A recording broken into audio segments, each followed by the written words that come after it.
Hello. Best music video gospel dong tu chu lung oi na pham kim lalong oma ani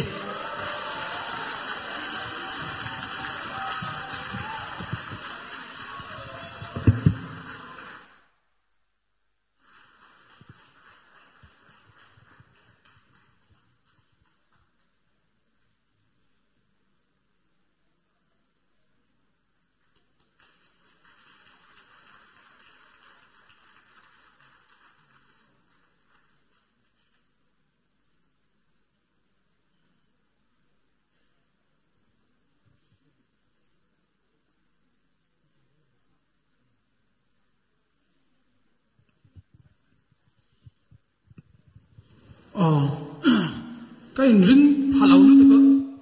cái ring phá lâu lúc đó mà chụp mưa trăng hàng cái thím phụ lâu cái thím phụ rồi sao cái gì à cái mình cái làm thút cả mà sao bây giờ bắt hiện nay là làm thút có sai tắc rất rất ta hay mình là lúc ngồi nó phàm kim phal ta mình sắc tir tu pu siam thara USA mi anh ya mi ron zong kan in sang ai mi lawa he mi la sa tur he mi ron thang ve top maya ka phulo ka ti tak zet zeta kalom mani chuan a music video hi ti mai hakan han ril ruk dewa amero su osima picture kan han bia thei to bi min chu puya a music video a model tele ben zong zong ta khaminan song khom saka keima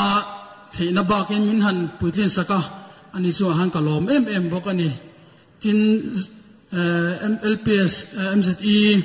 Rimoy award CM2 te bo sai tu te sunga kalom bokani ti kha kan sai du ni lalom oma award ro pui tak mai idona va